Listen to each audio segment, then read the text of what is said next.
Hey, what's up guys, it's Vinny and you're watching my next best, yet another video. I've got about another interesting gadget, which is another IoT, another smart device. This is the temperature and humidity sensor.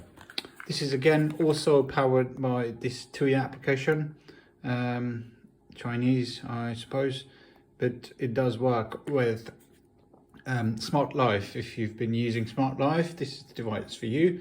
And if you want to monitor a specific room or your electrical unit and stuff, and perhaps use some smart features to trigger certain events if there's certain activity or temperature is too high or too low, like just heat the room or cool the room and so on, this is the device for you. And the other device obviously has to be also compatible with Smartlife. And essentially that's the reason why I've got this. I've had some other devices that were Smartlife powered, and this is like very cheap, about £1, £2 I think, £2 I think, very cheap in the market. But if you buy it from Amazon or some UK service, that will probably be like £10, £20, £30, I don't know. This is very cheap, including taxes, probably £2.50 or something.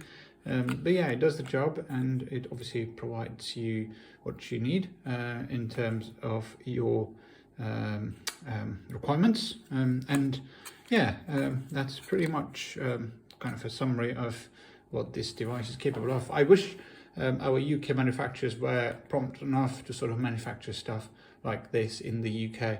There's high demand for smart devices, and apparently most of these, like 90% of smart devices, are actually manufactured in China, which is very hard. Even the UK manufacturers sort of import from China, and stuff is basically being sold. So why not basically buy directly from China? You get some sort of benefit rather than having to go through the cycle, which isn't great for the end user.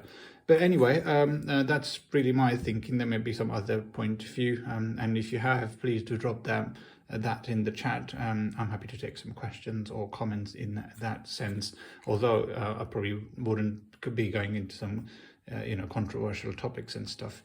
Anyway, so this is Tuya, and again my fingers are still sort of recovering but yeah, going on to this unboxing. So it's powered by Tuya, as you can see at the top, and in a little bit it says intelligence inside. Sorry, I've never really read that before. Tuya intelligence inside. And at the bottom obviously you've got temperature and humidity sensor.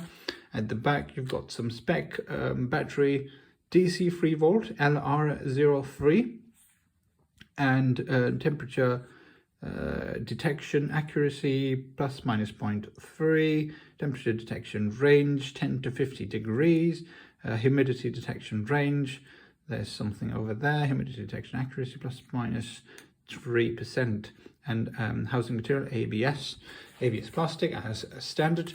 And then there's the app, and it's also CE RoHS certified. So without any further ado, let's open this up. I haven't opened this yet. I've actually ordered 2 of these. One of these is already installed. So this is like a real life experience. It all works perfectly, I should say. Should add the perfectly word, because it does work very well. I've installed this in our electrical system. So let's just keep it closer to the camera so you can see how the device looks. But yeah, to make a start, we've got this instruction manual. So it sort of explains a little bit more about the product information, how to use, and how to use. You basically don't really need to search for any specific items on the Smartlife edition. So when you sort of add a new device, you just need to turn, because it's got Bluetooth as well, it sort of searches and on its own discovers the device, and on the app it sort of shows that this is a smoke detector that's the temperature sensor that's available, and it's in matter of some clicks it pairs. It doesn't need any specific device, but you do need to sort of press this button at the bottom, which is here. So there's a option which says pair, probably not be visible. me just try and, yeah, so there's a reset button. So you press that, keep pressing that for several minutes, or several seconds, sorry, 5 seconds, I think. And then this should flash red, like flashing red. And yeah, once you've got the device, it's in the discovery and it basically connects directly without having to sort of do the hassle of sort of adding a new device and, you know, discovering and stuff. It discovers automatically. But yeah, this is the device. And if I pop this open, sorry, on the other side, if I pop this open, you just need to push it from the bottom. It opens up and there's your two Type-C, two AAA batteries that go in. And once that is in, that's when this would flash, and you if you wanted to reset, you can reset. But you just push this in like this, and yeah, like so, and just give it a push, and that should lock things up. So what I've done is I've installed it in my electrical system, and that space. Just take peel these two off. This is like a double-sided 3M type fitting. So put this in, and when you fix it on the wall or wherever, it should be non-porous. The other side should be non-porous. So if it fixes there, then it's really strong. So you can basically, as it's fitted, you can like push this thing open, and then if you wanted to sort of, I'm using rechargeable batteries, so I'm like on and off. It obviously does drain batteries pretty quickly. If you're using some real-time type sort of monitoring, it does take like every 1 week you have to sort of charge your batteries. But if you want to sort of extend that for longer, they'll probably just go for like every 1 hour, detect temperature, and then do some additional events to to sort of act on the high temperature or low temperature.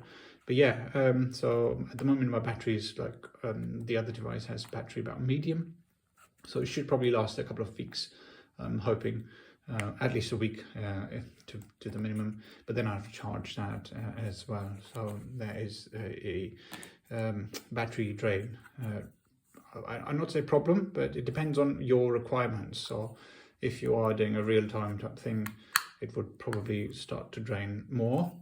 But if you're not doing a real-time thing, if it's like something that you just need as a precautionary measure, then that will be fine. You'll be okay.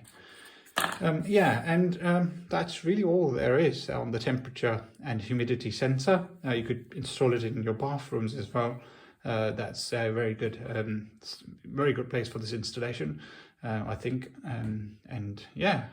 Pretty standard, pretty straightforward.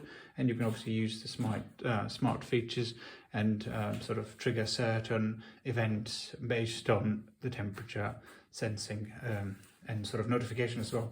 So I've like set 35 or 40 degrees, 35 degrees, and I'll get the alarm notification. So I can, if the event has say failed, I can sort of manually bypass the event and basically trigger the additional function if let's say if something's failed, because it's obviously IT technology can fail sometimes, but obviously you can bypass that if that's necessary. But the notification does work pretty well, and I should say that. You get the notification because it's like external rather than an internal function. It doesn't require any other device to be like available and stuff. So yeah, so that's a wind up from my perspective. If there's any questions, as usual, please do drop them in the comments section, and I'll get back to those as soon as I possibly can. Like this video, share this video, and subscribe to my next best, my standard lines. All right, take care, guys, and I'll see you in my next best. Cheers, bye-bye.